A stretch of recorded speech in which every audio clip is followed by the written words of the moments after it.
Hello students. आज के lecture में हम new chapter recombinant DNA technology start करेंगे। इसमें पहले हम इंट्रोडक्शन में देख लेते हैं। तो सबसे पहले हम रिकॉम्बिनेंट डीएनए का वर्ड का मीनिंग देख लेते हैं। तो देखो, रिकॉम्बिनेंट डीएनए में हम ये करते हैं कि हमने कोई भी डीएनए फ्रेगमेंट लिया जिसका हमें नंबर बढ़ाना है।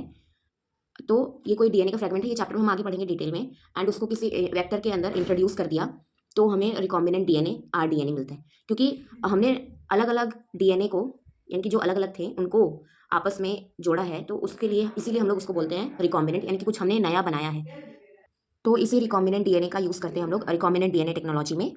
तो इंट्रोडक्शन देख लेते हैं। Every day the newspaper tell you about the remarkable feats of science and technology in helping man combat disease and improve his environment. Many of these involve the use of powerful technique called gene cloning और recombinant DNA technology.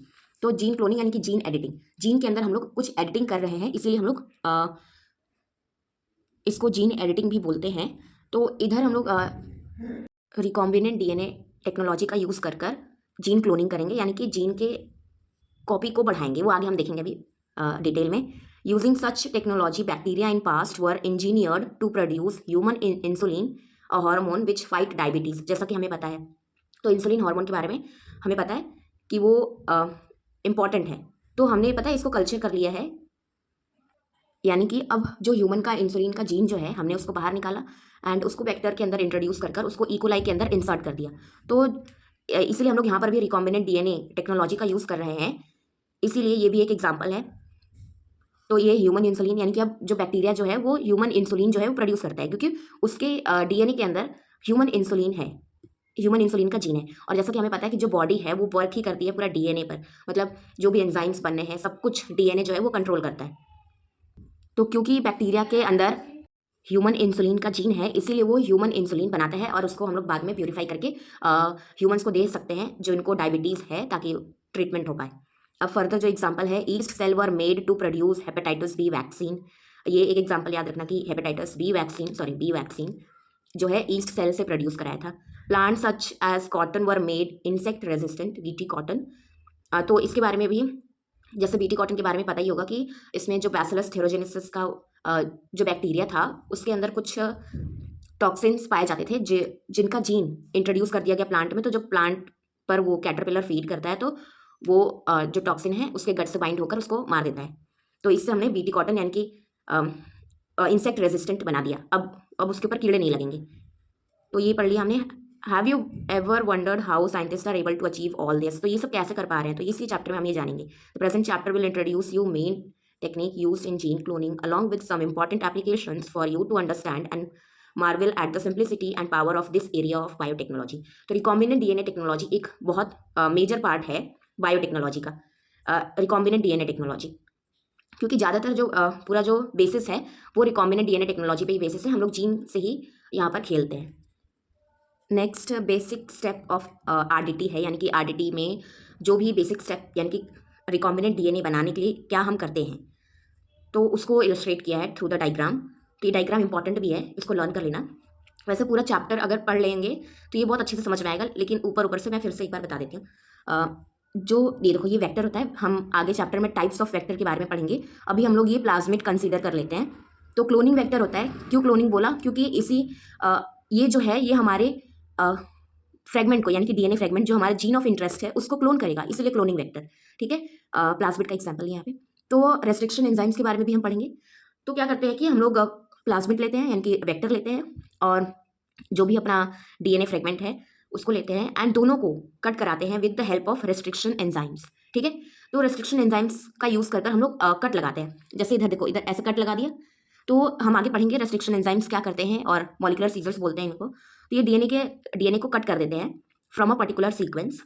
तो DNA fragments, अब हमारा जो gene of interest है वो आगे हमारे पास, और वेक्टर भी उसी सेम रेस्ट्रिक्शन एंजाइम से डाइजेस्ट कराते हैं। ठीक है, फिर अब हम इन दोनों को टेस्ट ट्यूब के अंदर डाल देंगे। टेस्ट ट्यूब के अंदर हम लोग लाइगेज एंजाइम भी डालेंगे। लाइगेज एंजाइम के बारे में पता है कि वो लाइगेट यानी कि फॉस्फोडाइस्टर बॉन्ड बनाता है। ठीक है, तो वो जो हमारा रिकॉम्बिनेंट जीन ऑफ इंटरेस्ट जो है ये उधर जाकर जुड़ जाएगा वेक्टर में। ये जो है ये कट कर निकल गया। तो यहाँ पर जो स्पेस बची थी, यहाँ पर लाइगेज एंजाइम जो है वो फॉस्फोडाइस्टर बना देगा, और यहाँ पर जो जीन ऑफ इंटरेस्ट है वो जुड़ गया वेक्टर में। अब ये वेक्टर जो है इसको हम बोलेंगे रिकॉम्बिनेंट प्लाज्मिड। वहाँ पे मैंने बताया था रिकॉम्बिनेंट डीएनए किसको बोलते हैं, तो इसीलिए इसको रिकॉम्बिनेंट डीएनए भी बोल सकते हैं। यहाँ पे हमने प्लाज्मिड यूज़ किया है वेक्टर का, तो हमने रिकॉम्बिनेंट प्लाज्मिड बोल दिया। अब इसको जो है इस प्लाज्मिड को हम इंट्रोड्यूस करेंगे इनटू ई कोलाई, किसी होस्ट सेल के अंदर इसको इंट्रोड्यूस करेंगे। तो यहाँ पे हमने बैक्टीरिया ई कोलाई के अंदर इस वेक्टर को इंट्रोड्यूस कर दिया। हम चैप्टर में देखेंगे मेथड्स क्या होते हैं इंट्रोड्यूस करने के रिकॉम्बिनेंट प्लाज्मिड यानी कि वेक्टर को इनटू द होस्ट। तो जब हमने ई कोलाई के अंदर इंट्रोड्यूस कर दिया तो अब ये जो है ये सेल ये डिवाइड करेगा। जब ये डिवाइड करेगा तो इसके साथ जो ये रिकॉम्बिनेंट प्लाज्मिड है यानी कि वेक्टर वो भी हमारा जो है वो डिवाइड करेगा और एक्सप्रेस करेगा। ठीक है, अब ये बहुत सारे हो गए नंबर, और ये जो है ये सब क्योंकि इनके पास वो पर्टिकुलर जीन है इसीलिए वो एक्सप्रेस होगा और वो पर्टिकुलर प्रोडक्ट बनेगा।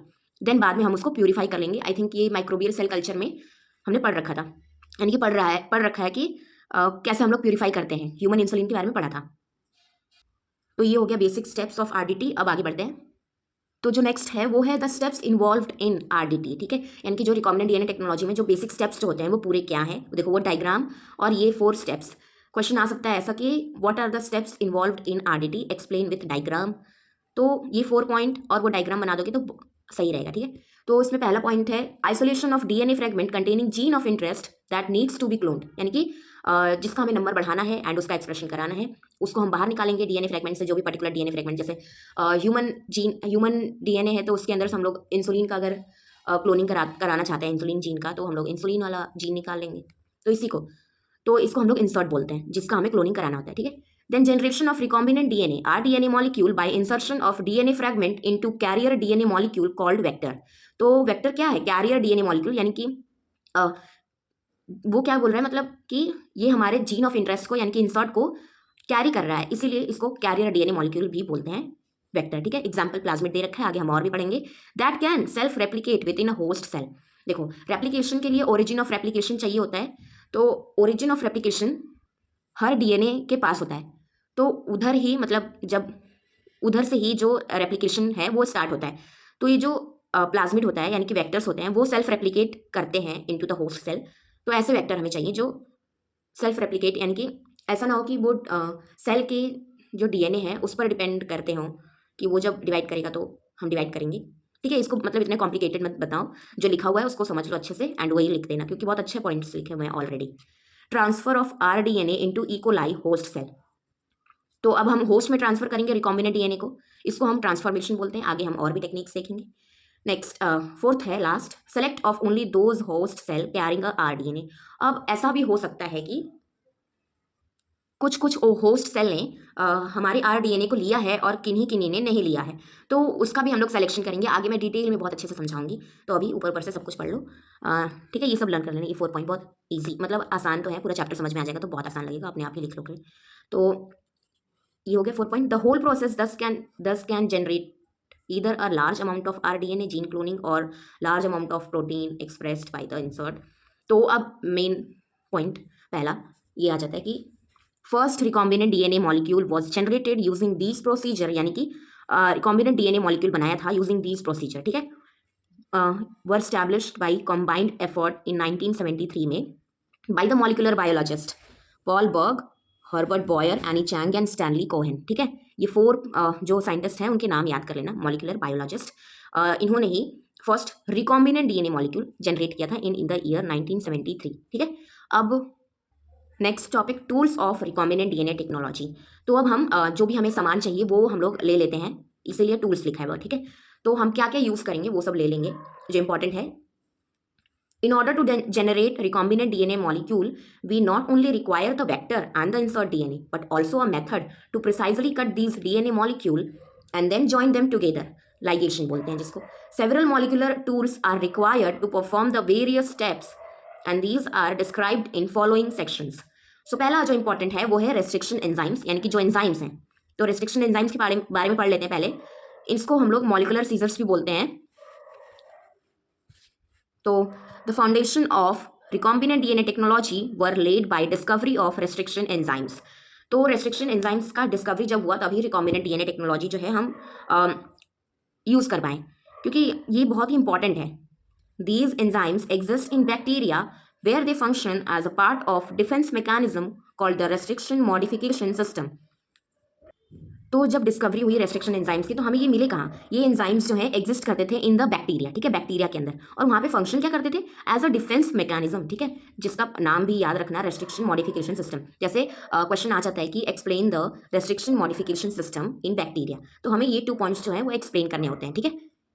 तो अब हम देख लेते हैं कि रेस्ट्रिक्शन मॉडिफिकेशन सिस्टम बैक्टीरिया के अंदर कैसे काम करता था। This system consist of 2 component, ठीक है। पहला है the restriction enzymes that selectively recognize a specific DNA sequence and digest any DNA fragment containing that sequence.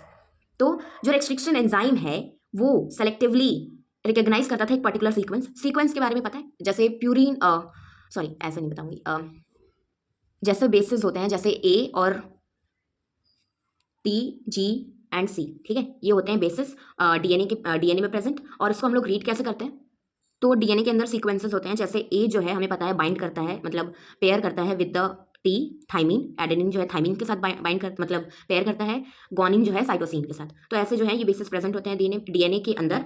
तो जो रेस्ट्रिक्शन एंजाइम है कुछ ऐसे ही सीक्वेंसेस को पर्टिकुलरली रिकॉग्नाइज करता है और वहाँ से ऐसे कट लगा देता है, तो डीएनए जो है, ये जो फ्रेगमेंट है ना, ये निकल जाता है, मतलब ये कोई ऐसे ही कोई सीक्वेंस तो है नहीं वैसे। आगे हम देखेंगे कि कुछ सीक्वेंसेस इसको लर्न भी करना है हमें।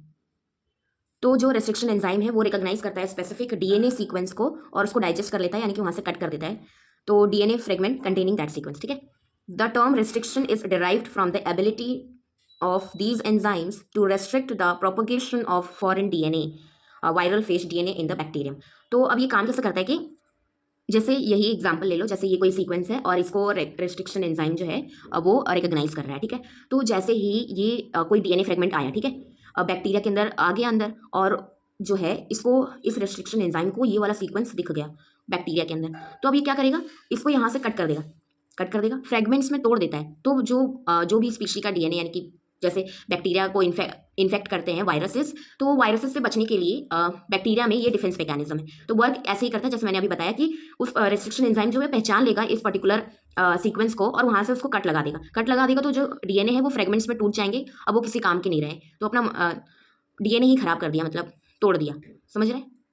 तो इसीलिए इसको हमने रेस्ट्रिक्शन टर्म दिया, क्योंकि ये रेस्ट्रिक्ट कर रहा है ग्रोथ ऑफ, यानी कि बैक्टीरिया के अंदर उसका मतलब वायरस डीएनए का ग्रोथ जो है वो रेस्ट्रिक्ट कर रहा है, यानी कि उसको इन्फेक्ट नहीं करने दे रहा है अपने आप को, ठीक है। तो ये पहला पॉइंट हो गया। एंड दूसरा पॉइंट है a modification enzyme that adds a methyl group to 1 or 2 bases within the sequence recognized by the enzyme once a base is modified by methylation, sorry, तो पहले देखो, तो जो बैक्टीरिया जो है वो पर्टिकुलर सीक्वेंस को रिकॉग्नाइज करके वहाँ से कट लगा सकता है। तो ऐसा भी तो हो सकता है ना कि ये सीक्वेंस इसके डीएनए में भी हो, यानी कि इसके भी खुद के डीएनए को डाइजेस्ट कर सकता है, अगर इसके अंदर भी ये वाला रिकॉग्निशन सीक्वेंस आ गया तो इससे बचने के लिए क्या करते हैं कि बैक्टीरिया अपने डीएनए के अंदर अपने सीक्वेंसेस में अगर कोई है ऐसा, तो उसके आगे मिथाइल ग्रुप ऐड कर देता है, यानी कि जैसे ऐसे ही समझ लो कि ऐसे आगे की तरफ मतलब कुछ मिथाइल ग्रुप ऐड कर लिया, जिससे जो है वो रेस्ट्रिक्शन एंजाइम फिर इसको डाइजेस्ट नहीं कर पाएगा, मतलब इससे जो है बैक्टीरिया अपने डीएनए को बचाता है फ्रॉम डाइजेशन, नहीं तो उसको डाइजेस्ट कर लिया तो बैक्टीरिया तो खुद भी मर जाएगा, तो क्या काम रहा, ठीक है। तो बैक्टीरिया अपने डीएनए को कैसे प्रोटेक्ट करता है, by adding methyl group to 1 or 2 bases within the sequence recognized by the enzyme, ठीक है, पूरा अच्छे से बुक में लिखा हुआ है, उसको अच्छे से ऐसे ही पेपर में लिखना है जैसे अगर क्वेश्चन आए तो once a base is modified by methylation the sequence cannot be digested, ठीक है। it is thus obvious that restriction modification enzyme system within a given bacterium protects its DNA from digestion by methylation but can digest foreign DNA which is not protected by similar methylation। तो bacteria, question आ सकता है कि bacteria जो है कैसे अपने DNA को protect करता है फ्रॉम रेस्ट्रिक्शन मॉडिफिकेशन सिस्टम, ठीक है। तो ये लिख देना, ठीक है, ये लाइन। अब हम आगे बढ़ते हैं कि हम देखेंगे कि जो रेस्ट्रिक्शन एंडोन्यूक्लियसेस हैं वो 3 टाइप्स के होते हैं। तो रेस्ट्रिक्शन एंडोन्यूक्लियसेस को देखने से पहले हम ये देख लेते हैं कि जो न्यूक्लियसेस होते हैं वो क्या होते हैं, मतलब तो न्यूक्लियसेस वो एंजाइम्स होते हैं जो डीएनए को डाइजेस्ट करने का काम करते हैं, यानी कि डीएनए के ऊपर एक्ट कर वो डीएनए को फ्रेगमेंट में तोड़ देते हैं, इसी को हम लोग डाइजेशन बोलते हैं, न्यूक्लियसेस, ठीक है। ये 2 टाइप्स के होते हैं, एंडोन्यूक्लियसेस और एक्सोन्यूक्लियसेस। तो एंडोन्यूक्लियसेस का काम क्या होता है कि वो जो है ना, जैसे कोई डीएनए का फ्रेगमेंट है उसको कहीं बीच से कट करेगा, यानी कि इनसाइड कोई जैसे एंडो यानी कि अंदर से जो है एंडोन्यूक्लियस कट करता है, ठीक है। और वहीं पे जो एक्सोन्यूक्लियस होते हैं वो कट एट द एंड्स, यानी कि जो जैसे कोई फ्रेगमेंट है और यहाँ पे एंड हो गया समझ लो, तो ये एंड है और ये एंड है, तो ये जो एक्सोन्यूक्लियस हैं वो कट करते हैं फ्रॉम द एंड, बाहर की तरफ से, और एंडो वाले अंदर की तरफ से, ठीक है। तो जो रेस्ट्रिक्शन एंडोन्यूक्लियस हैं वो 3 मेन टाइप्स के हैं, टाइप 1, टाइप 2 और type 3।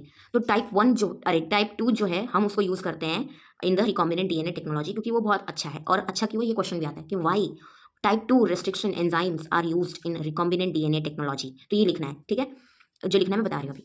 Only type 2 restriction enzymes are used in rDNA technology as they recognize and cut DNA within a specific sequence typically consisting of 4-8 base pair।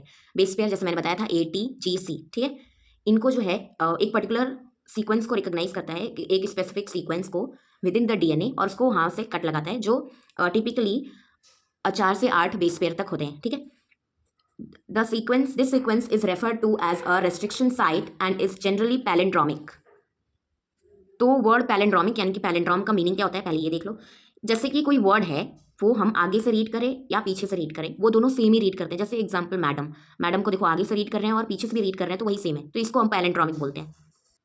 तो जो type 2 restriction enzyme है वो ऐसे sequence को recognise करता है जो पैलेंड्रोमिक हो, यानी कि आगे से रीड करो तब भी सेम रीड होंगे और पीछे से रीड करो तब भी सेम होंगे, विच means that the sequence in both DNA strand at this side read same 5' to 3' direction.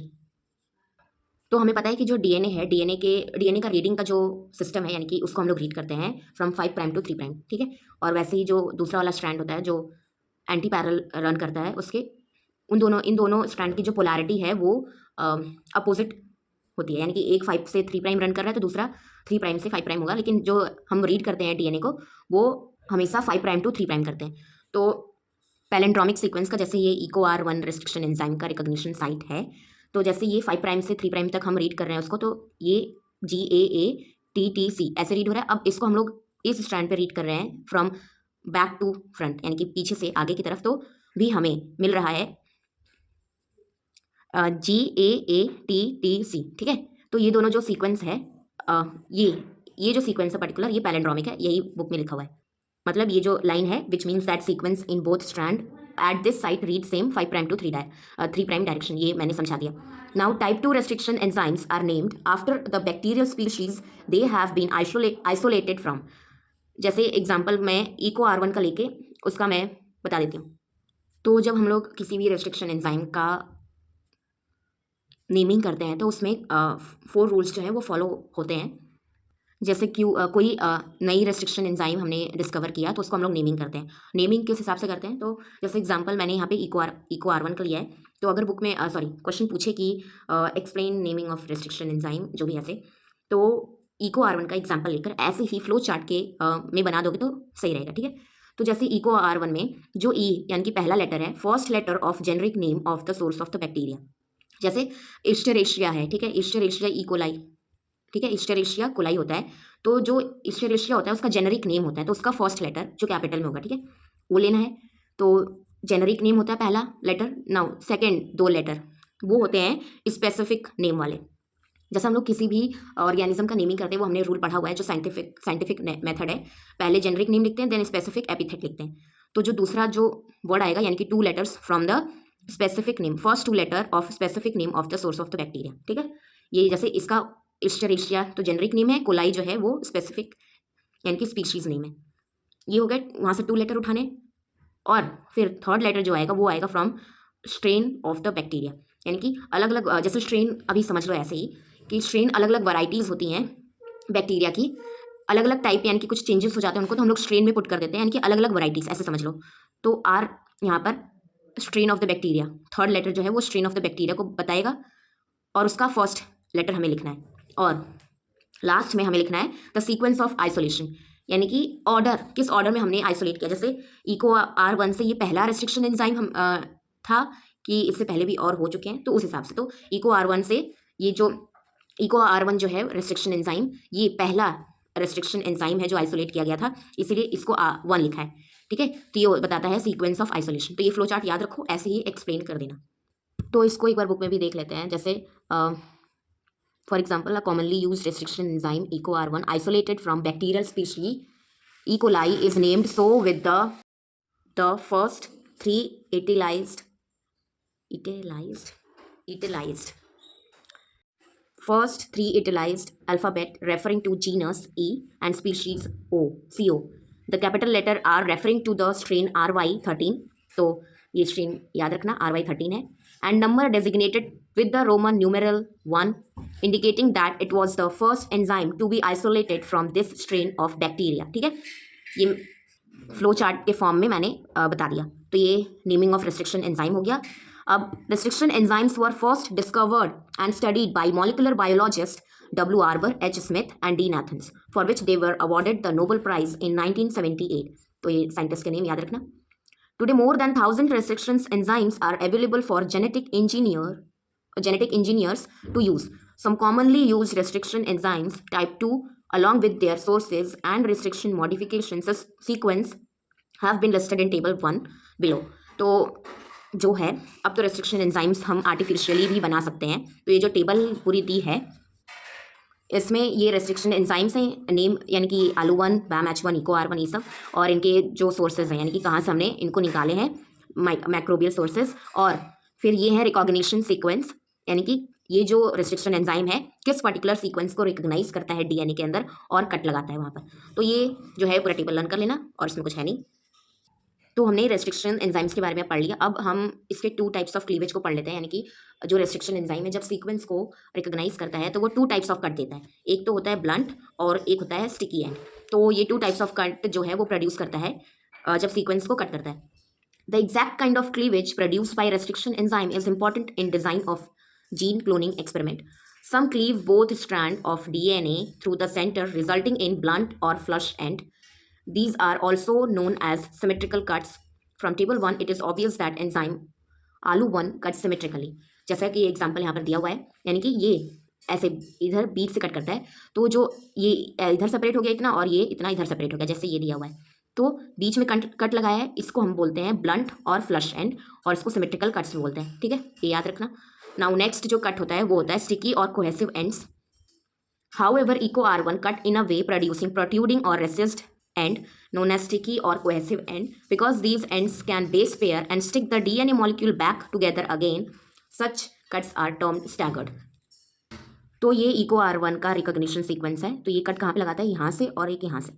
तो जो कट प्रोड्यूस होगा यानी कि एक कट ऐसे मिलेगा और एक दूसरा कट हमें ये मिलेगा जैसे ये. ठीक है, तो जब हम तो इसको मतलब कोहेसिव और स्टिकी एंड क्यों बोला गया है, क्योंकि जब हम इन दोनों को वापस से मिक्स करेंगे तो ये वापस से जुड़ जाएंगे. यानी कि टी जो है वापस से बेस पेयरिंग कर लेगा with the T with the ए. तो ये सब जो है वापस से जुड़ जाएंगे. इसलिए हम लोग कोहेसिव यानी कि कोहेसिव और स्टिकी एंड्स इसको बोलते हैं, क्योंकि ये आपस में अपने आप ही जुड़ जाएंगे अगर हम इन लोगों को साथ में रख दें तो, क्योंकि यहाँ पे हाइड्रोजन बॉन्डिंग बन जाती है. ठीक है, फॉस्फोडाइस्टर बॉन्ड फिर जो है लाइगेज बना देगा, लेकिन हाइड्रोजन बॉन्डिंग अपने आप बन जाती है. तो ये स्टिकी एंड्स इसलिए बोलते हैं हम इनको. इसलिए ये लिखा भी हुआ है यहाँ पे, बिकॉज इनको कोहेसिव एंड्स और स्टिकी एंड क्यों बोलते हैं, because these and can base pair कर सकते हैं and stick the DNA molecule back together again. ठीक है, इसको स्टैगर्ड कट भी बोलते हैं, ये याद रखना. और ये दोनों एग्जाम्पल अगर क्वेश्चन पूछेगा कि एक्सप्लेन ब्लंट सिमेट्रिकल कट और स्टैगर्ड कट, तो ये एग्जाम्पल देते हुए ऐसे ही ALU1 का और EcoR1 का एक्सप्लेन कर देना दोनों टाइप के cut. Note that EcoR1 generate 5' overhang at cut site, 3' recessed end.